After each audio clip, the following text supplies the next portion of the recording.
Good morning, everybody, and welcome to week number 5 here at Home with APS. I'm Ms. Jacobson, and it's great to have you all with us again today.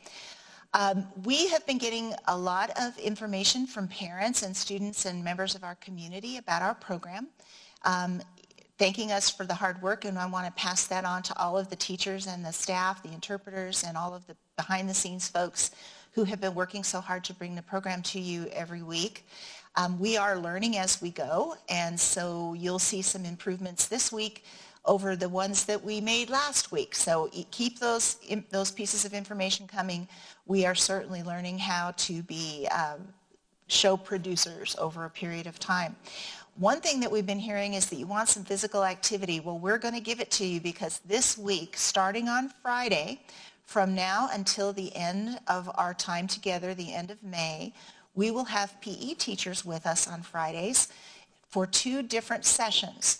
The first will be in the morning during the 8 to 9 o'clock hour. We will have kinder, first, and second grade PE with PE teachers from around the Albuquerque Public Schools. And then we will have another PE session for 3rd, 4th, and 5th graders from 11 until noon. And then we will have our ELD and our Fun Friday activities in the middle of that time. So put on those PE clothes, wear your PE closed-in shoes that you wear when you go to school for PE, and we're going to have some activities for you starting this Friday here at Home with APS. So we've got a lot ready, and our teachers are sitting here ready to get going. So let's get started with another day. Hope you enjoy it. We'll be right back with At Home at APS.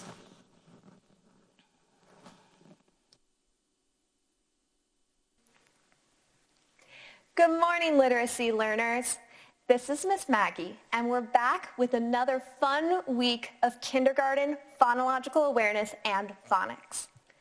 Last week, Miss Rachel reviewed first grade phonological skills and phonics. So this week, we are coming back to kindergarten to continue working with our letters and our sounds in various ways.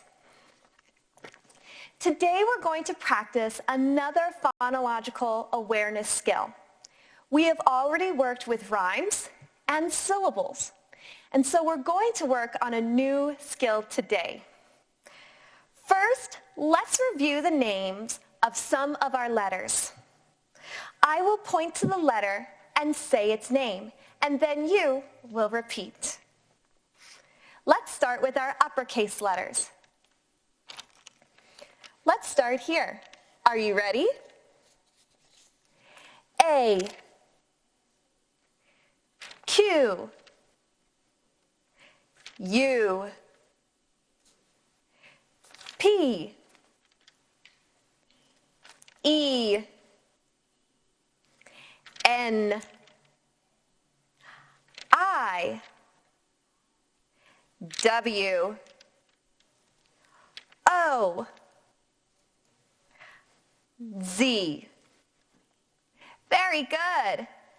Let's try lowercase this time. I'm going to come over to my lowercase alphabet chart.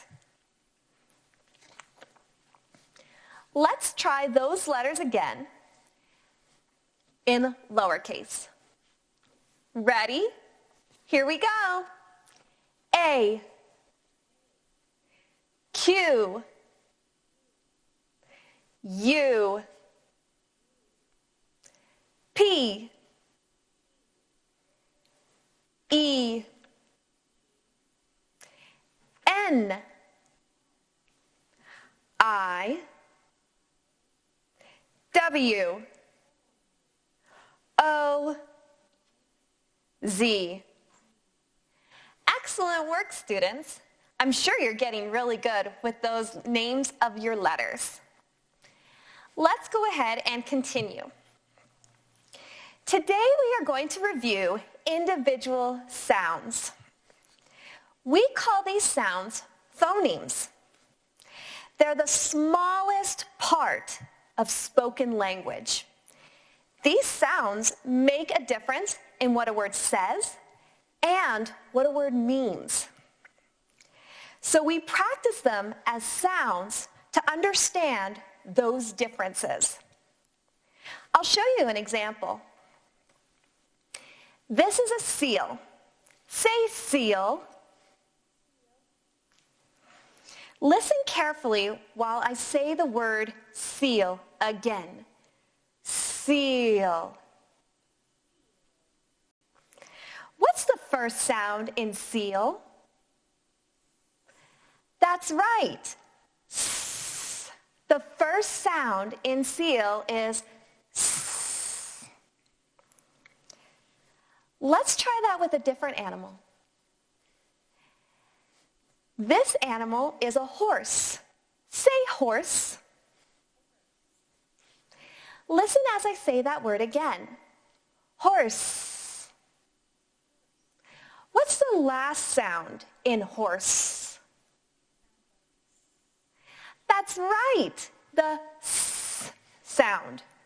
So sounds can be in different places in a word. We're going to play a game today called the bridge game to practice those single sounds. I'm going to invite my dear friends, Miss Q and Miss Rachel, up to play with me today. And we'll be using one of our microphones since we have multiple people playing. To play this game, you're going to need some toy animals. I have several here. I have a dog, a whale, a frog, a wolf, a cat, a bear, and a ram. I'm going to let Miss Q and Miss Rachel pick an animal that they would like to play with today.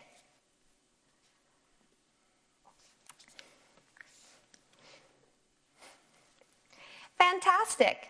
You can get one of your stuffed animals or toy animals as well. If you don't have those, a picture of an animal or a drawing of an animal will do just fine as well. Directions for this game are going to be available on the APS website for you to play as well. You can even get some movement in as well. This game is best played with others. One person is the lion. I'm going to be the lion today, and I have a bridge. The lion guards the bridge, and the animals want to get to the other side, but they have to tell the lion two things. What is the name of your animal? And what is the first sound in the name of your animal? Think about that for a second. Miss Q and Miss Rachel, I'm going to let you think about it for a second too. This is why I introduced the animals before having Miss Q and Miss Rachel pick their animal. I wanted them to know what the name of their animal was before we played. When you answer those two questions, the lion will let you cross the bridge. If you have a large space or at least a little bit of space around you, you could add in some fun movements. You could skip, you could hop, you could jump, you could walk quickly. Maybe you want to lift your arms high and your knees high too. The possibilities are endless.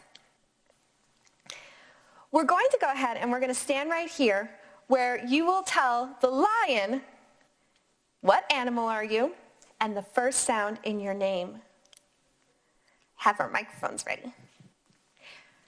Ready? I am the lion who guards the bridge. What is the name of your animal?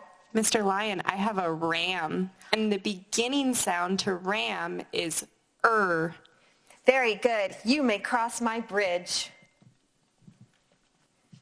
She chose to walk across the bridge for her movement.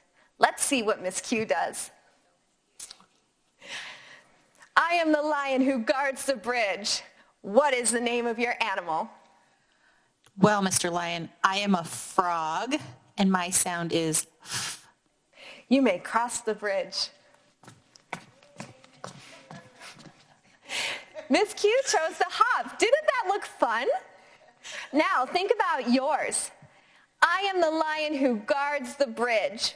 What's the name of your animal? And what's the first sound in your animal's name? You may cross the bridge as well. Now, the animals have gone to the other side. They've had their fun, but now it's time to return home. We're going to change the questions just a tiny bit. They still have to tell me what their animal's name is, but now the next question is, what is the last sound in your animal's name? Think about that for a second. What is the last sound in your animal's name? I'll let you think about that as well. Ready? Let's play. I am the lion who guards the bridge. What's the name of your animal? Mr. Lion, I am a ram, and my ending sound is mm. Excellent. You may cross my bridge. Miss Rachel chose to skip that time. Didn't that look amazing?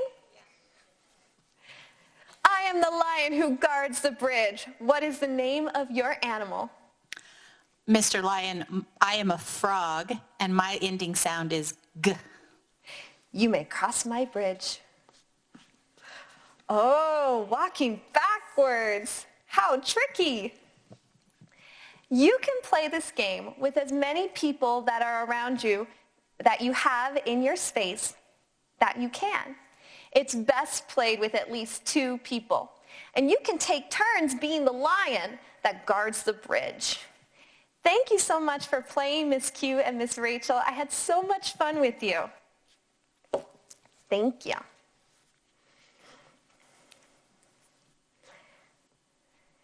You can continue to be creative and add extra movements throughout the game. You could also involve other animals that you have available in your home. Maybe you take some turns and then you involve other animals and change them out. It's up to you. The game can go on for as long as you would like. One way that you could make this game a little more challenging is to include animals that have multiple word parts or syllables. All of our animal names had 1 syllable, 1 word part, like whale. However, you could include other animals and their names with multiple syllables. We're going to come back now to our chart, and we're going to practice blending and building words together.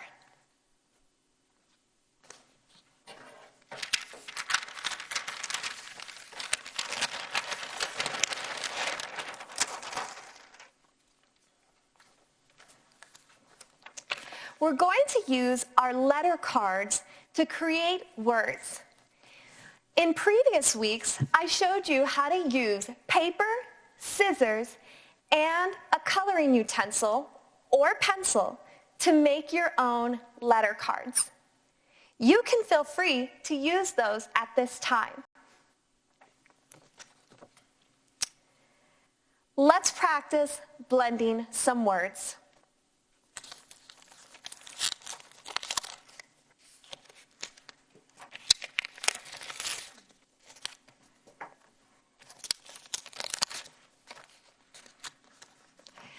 Let's try blending this word. Ready? Here we go. B-a-g. Blend it with me. Bug. What's the word? Bug. Very good. Let's try another word.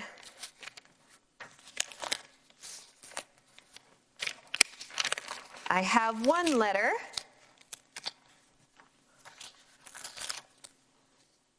A 2nd letter, and a 3rd letter.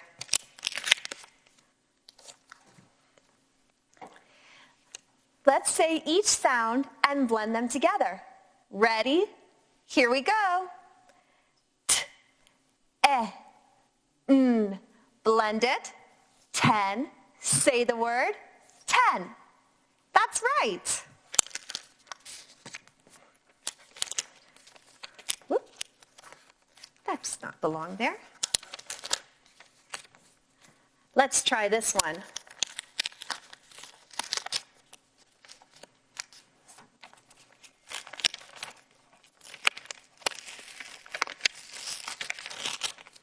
My letter cards are very sticky today. Let's try this one. Ready? Here we go. K, ah, con. What's the word? Con. Excellent. Let's try a few more.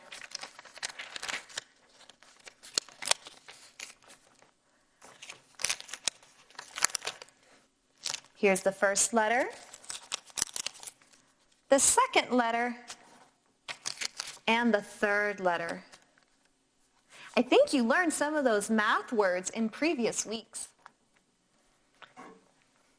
Ready? Here we go. Blended, fan. What's the word? Fan. Very good.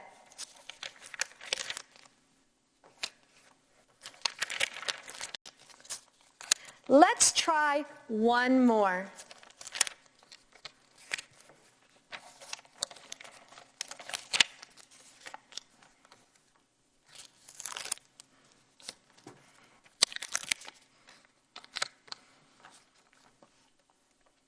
Ready?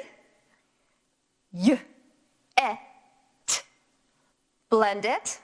Yet. What's the word? Yet. Excellent work. You can do the same thing with your letter cards at home. Even if you make up nonsense words, that's okay, because the point of this activity is to practice sounding out our words and using the sounds of the letters to create those words. It helps us learn how to read unfamiliar words in books in the future. Now we're going to practice some high-frequency words that you've probably already learned in kindergarten, but now is review for reading and for fluency.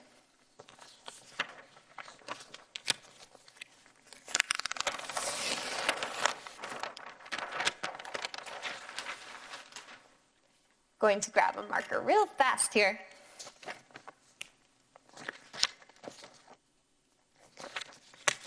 Let's start with the first word. The first word is the. Say the. This is how we spell the. T, H, E. The. Read the word the. Say it one more time. Let's skywrite it. Arms up. Ready? Here we go. T, H, E. The. That's the word the. We're going to practice 2 more words together, and then we're going to work with some sentences on the next page. Here's the next word. And. Say and. This is what the word and looks like. A, N, D. And. Read the word and. Let's skywrite the word and. Arms up. Ready? Here we go. A, N, D. And. That's the word and. let's review one more word. The word is is. Say is. Here's what is looks like. I-S.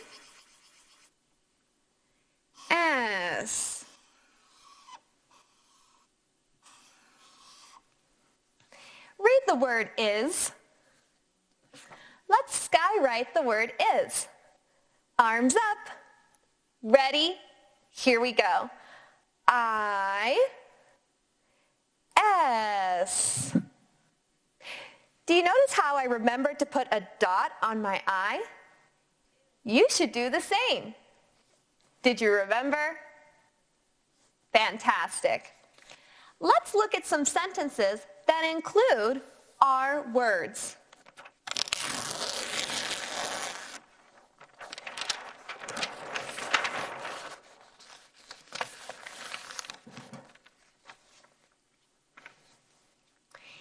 Here's the first sentence. Let's look at each word and see if we can figure out each word in the sentence. The, that's one of our high frequency words. Now I have this word. Will you tap it out with me and blend it? Ready? Blend. Fan. The word is fan. The next word is another of our high frequency words. That's the word is. Say is. Here's another word that we can tap out. Are you ready to try it? Me too. Here we go. B-I-G. Blend it. Big. The word is big. Did you see some of our high frequency words in this sentence? I did too. I saw the and is. Now we're going to practice reading this sentence one more time, but we are going to practice reading it fluidly, like it is one part, instead of just word by word. That's what makes reading sound more natural. Are you ready to try? Ready? Here we go. The fan is big. Pause here at the period. You know what? Let's do it one more time. Ready? Here we go. The fan is big. How did you do? Awesome. Let's try the next sentence. This first word is I. Say I. This is probably another word that you learned in kindergarten. Here's our next word. I think we can tap it out. Follow along with me. K-an. What's the word? Can. Oh, I see another word that I can tap out. Ready? Here we go. Blend it. Run. What's the word? Run. I see one of our high frequency words. This is the word and. Say and. And our last word in the sentence, let's tap this one out. Ready? Here we go. S-I-T. Blend it. Sit. The word is sit. Did you see those high frequency words in there? Me too. I found and. Now let's try reading the sentence naturally. I I can run and sit. Pause at the period. Let's try that one more time. I can run and sit. Let's do one more sentence.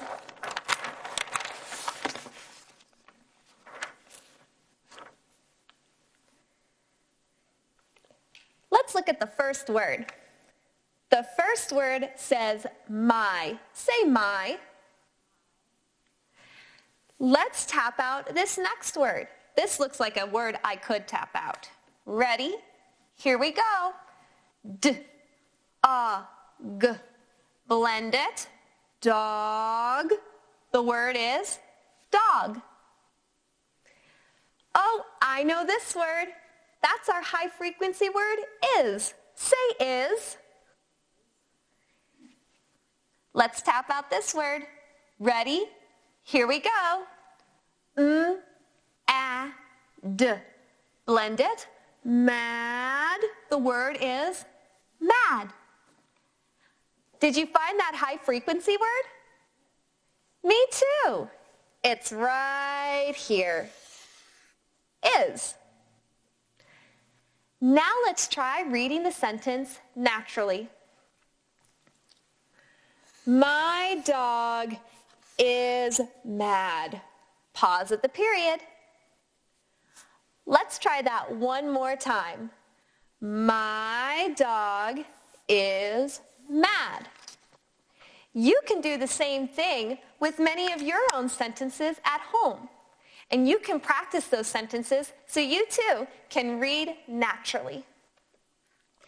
Up next, we have a wonderful story being read aloud. I hope you enjoy it. It'll be coming up next on At Home with APS. Good morning, learners, and welcome back for some more reading today.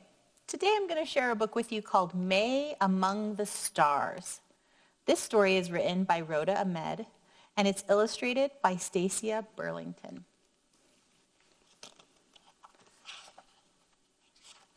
May Among the Stars makes me think of so many different things. Little May was a dreamer. I say that daydreamers never succeed, but little May, she was different. What is a daydreamer? I wonder what that means. One day, May was working on an assignment for school about what she wanted to be when she grew up. What will I tell them, May? I will tell them I want to see Earth. Not to be Earth, to see Earth.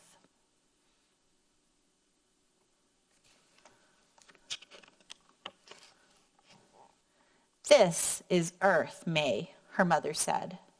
The flowers, the grass, the forest, the mountains. We live on Earth. I know, but I want to see Earth from out there. That's an amazing plan, little May. Then you have to become an astronaut. That way you can see Earth from space. Astronaut?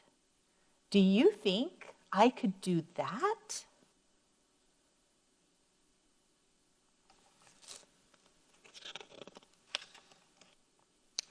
Of course you can. If you can dream it, if you can believe it and work hard for it, anything is possible.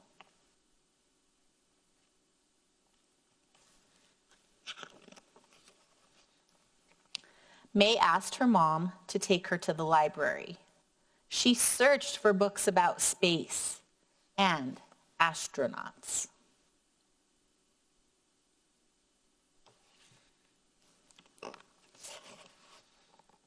After dinner, May drew pictures of space, and she even made her own astronaut costume out of old orange curtains and cardboard boxes.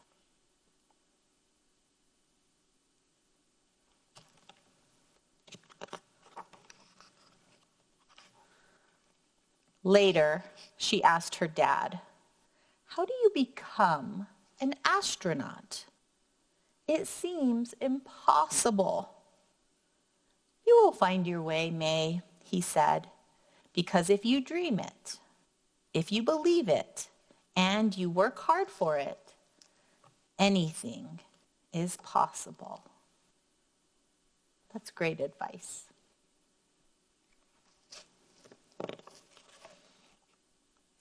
But space is so, so, so far away. It's closer than you think, little May. And you may get there faster than you think. They're looking up into the sky with a telescope to see the stars. That night, May had a happy dream. She was dancing in space, surrounded by billions of sparkling stars. Below her, she could see Earth floating and turning like a shining crystal ball.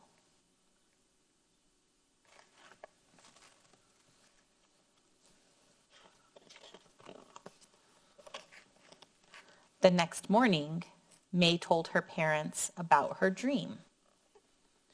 She wanted to tell everyone. And every time she talked about it, her eyes would light up.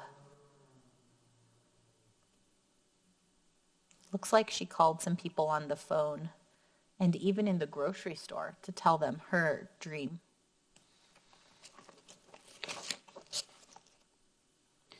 In the classroom, Miss Bell told everyone to stand in line on the rug.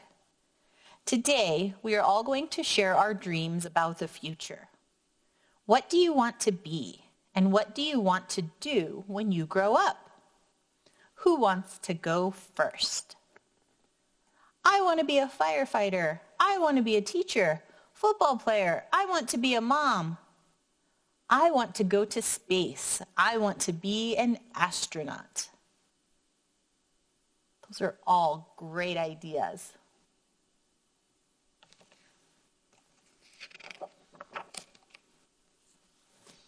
All the kids started laughing.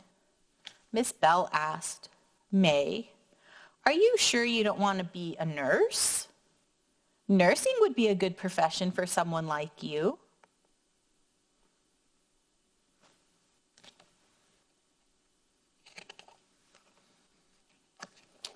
"I don't want to be a nurse.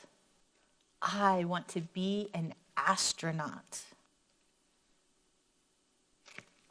I think she knows what she wants to be.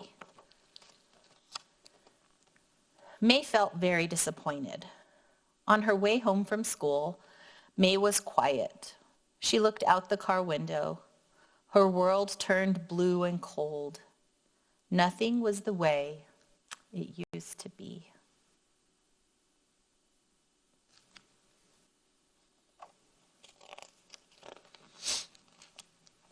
At home, May started crying. Miss Bell said, "I can't become an astronaut." "What a silly thing to say," said her mother. "She told me I should be a nurse instead," said May. Her mom wiped away her tears. "My dear May, I hope you don't believe her." "Of course I believe her," said May. "She's my teacher." "I'm sorry. Miss Bell didn't encourage you, but she can't stop you. No one can stop you. Follow your dreams, May. Go to space." I really like that mom's advice. No one can stop you.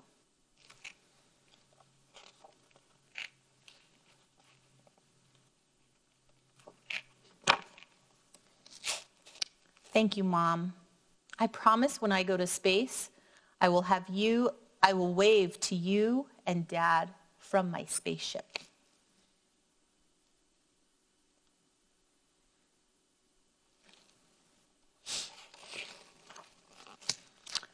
Her mom took her hand and they started dancing. You must always repeat to yourself, if you can dream it, if you can believe in it, and if you work hard for it, anything is possible.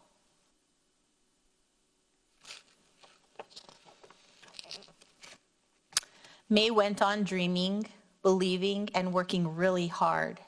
And guess what? She went to space, and she waved to her mom and her dad down on Earth.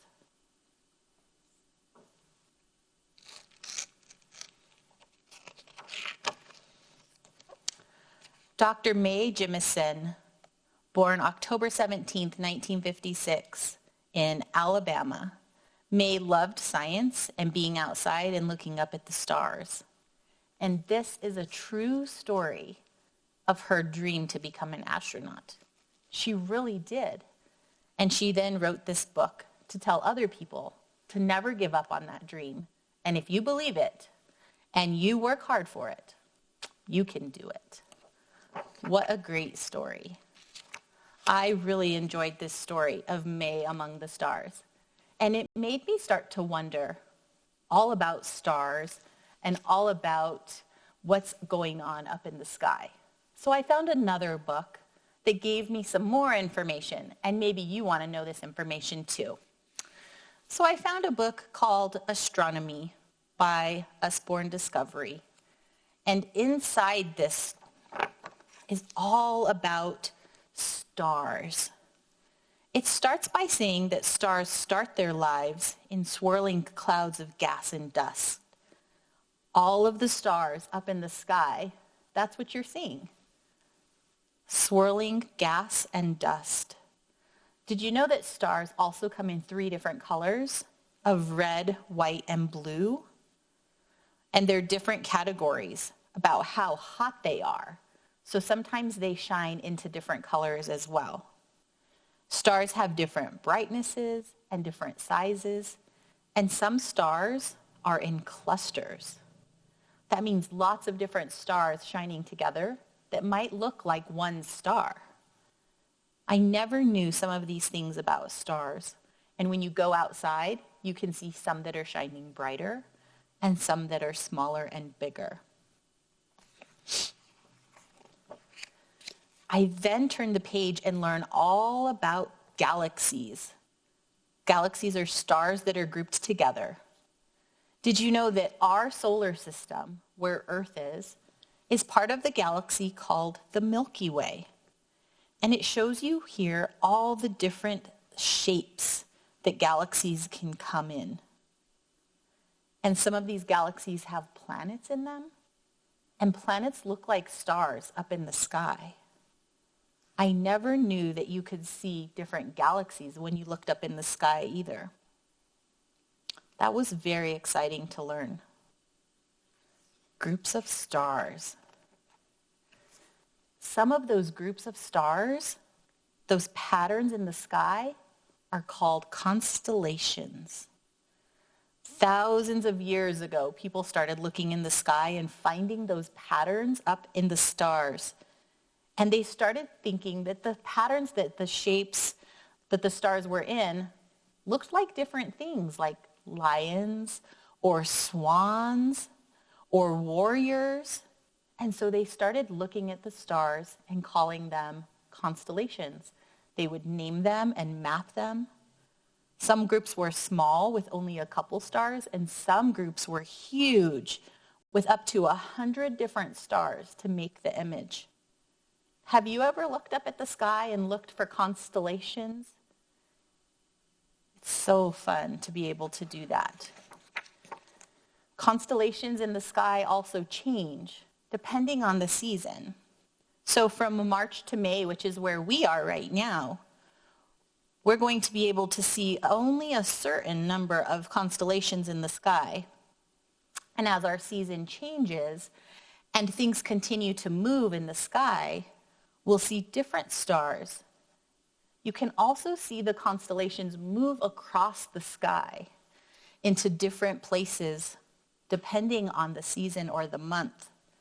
This book was really neat because it showed me some maps of the constellations, And it also shows me what I can look forward to in June and August, and then even into the winter. Some of these constellations have a whole galaxy built right into their constellation, which is really exciting to see. This was a great book to help me get some more information about constellations and about stars and about how I can learn about what May got to see when she went up as an astronaut into the sky. How exciting that she believed in that dream and was able to go and figure out and be up there with all of these stars. What a great experience for her. Two of those words that we talked about today are the word galaxy, right? Stars that are grouped together. And remember that our solar system is in the Milky Way. That's a great galaxy, and what a fun word to say, the Milky Way. The other thing that we learned about today is constellation, right? Those groups of stars that are up in the sky, those patterns that make different objects. There are 88 official different constellations up in the sky, and I challenge you to find a constellation map and go out tonight when it's nice and clear with no clouds and see what constellations you can see up in the sky. Take a grown-up with you, or even your little brothers and sisters, and see if you can teach them about some stars up in the sky. And remember May's dream to become that astronaut. And whatever your dream is, believe it, work hard for it, and you can do it. Hopefully you enjoyed our story today. And up next is Miss Rachel with a fun connection activity. Thanks for joining us with At Home with APS.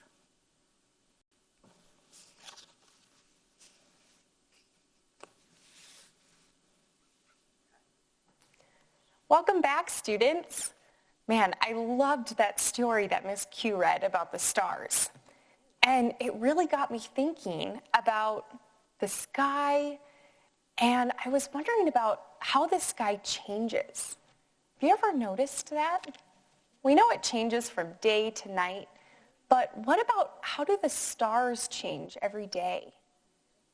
Or what about the moon? Have you noticed the cycle of the moon? So I wanted to do a little investigating about that. And I thought that you could practice being a scientist at home and take some observations about how the sky changes.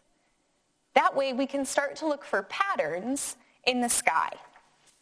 So I'm going to teach you how to make your own little observation chart.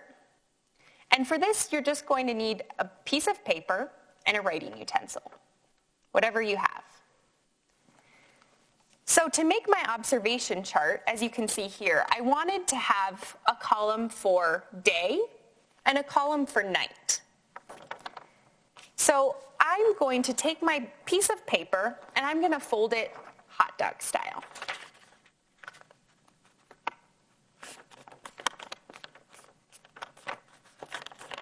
And that will give me my two columns for day and night. Okay? Now I'm going to take that same piece of paper and I'm going to do a hamburger fold to start making space for the different days of the week. Okay? Now this next fold is going to be a little bit tricky. We're going to fold it into thirds, and I always have a hard time with this. So what I like to do is kind of roll my paper until the ends meet, kind of like a tube, and then I squish down the sides.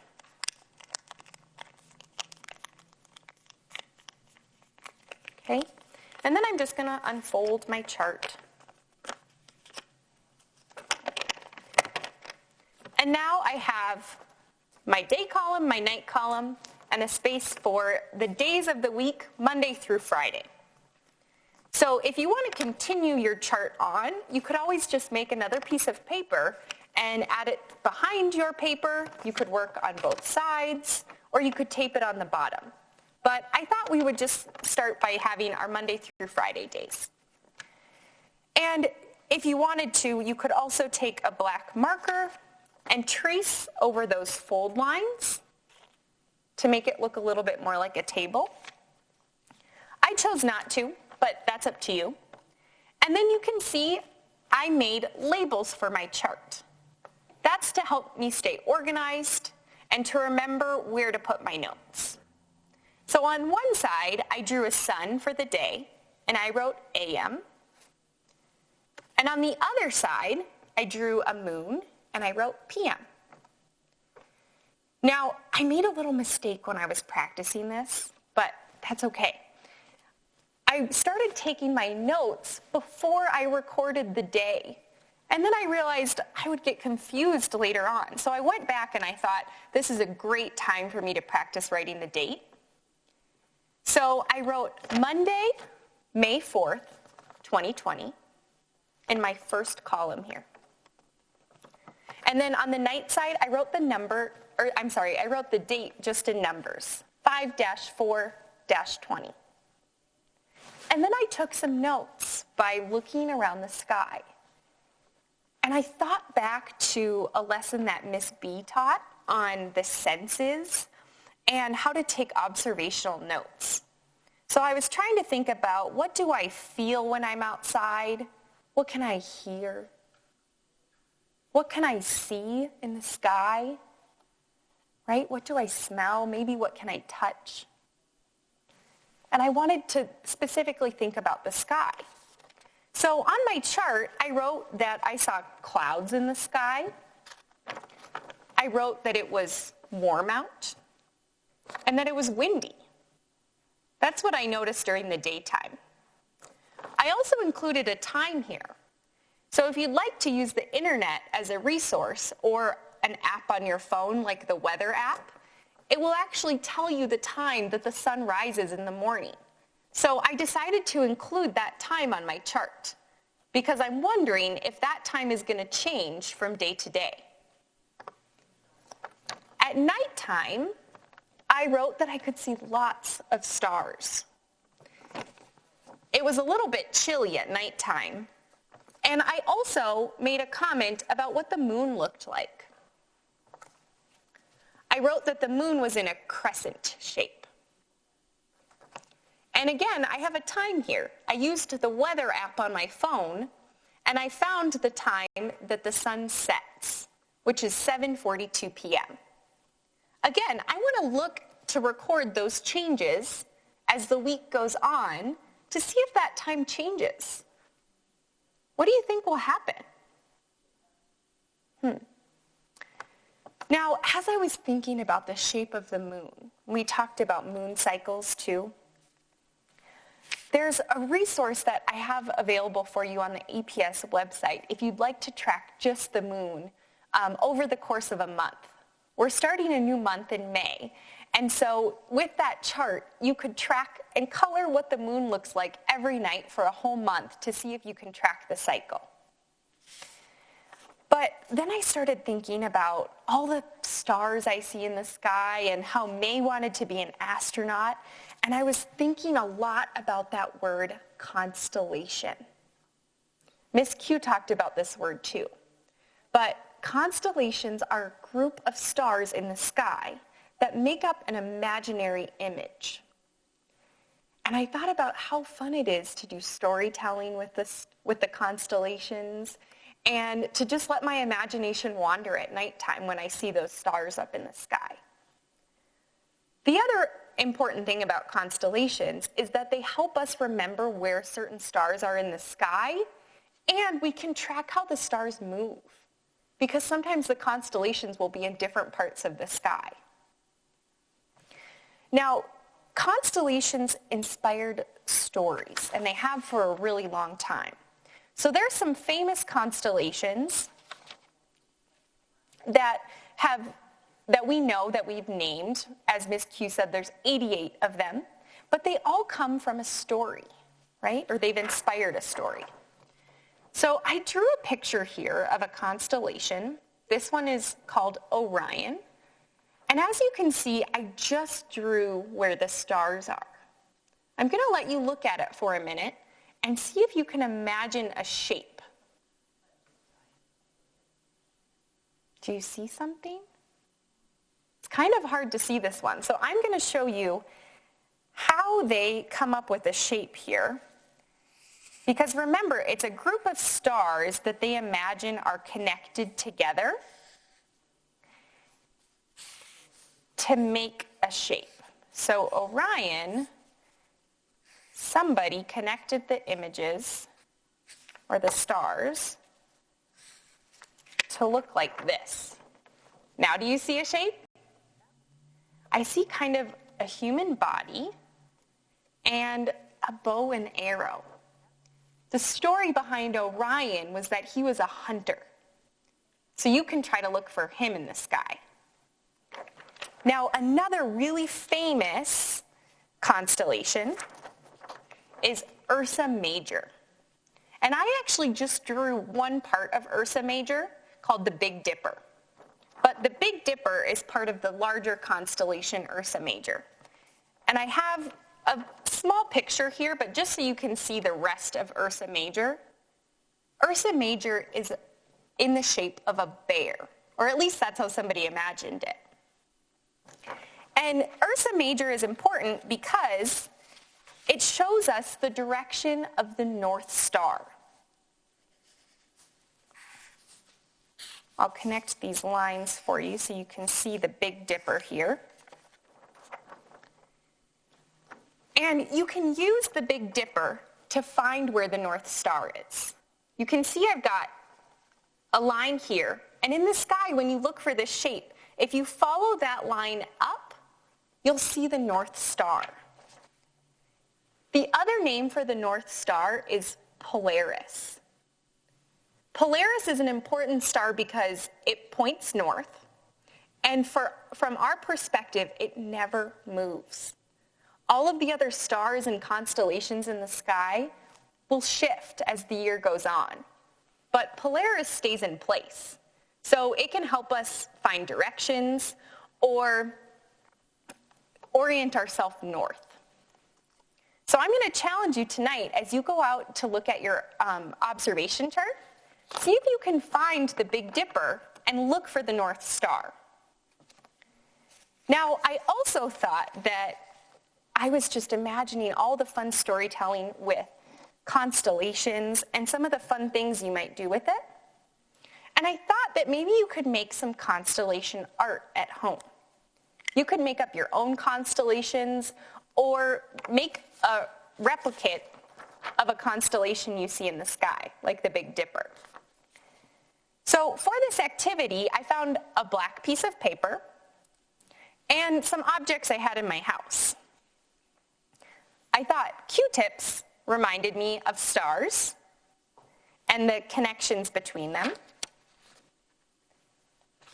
And I also thought about cotton balls that I could use to place my stars down and look like bright stars in the sky.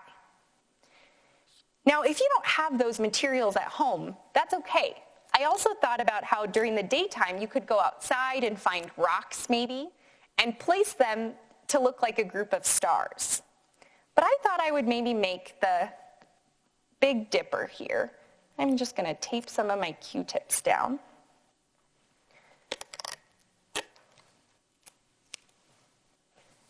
And I'm going to try to do my best to make it look like the Big Dipper here.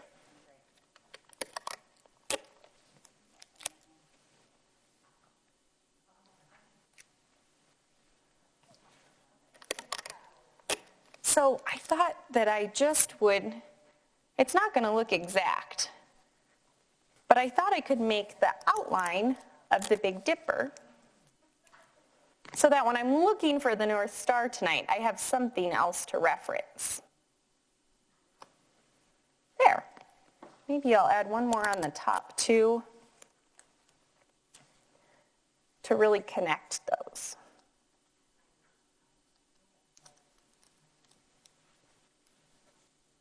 Okay. So there's my Big Dipper. Like I said, I didn't do it perfectly, but that's okay. You can try this at home too, and like I said, there's lots of different options. You could draw your constellations or use objects around your house, but I hope it inspires some imagination for you. Thank you for joining us again today, and we'll be talking more about the stars later on this week. Have a great day.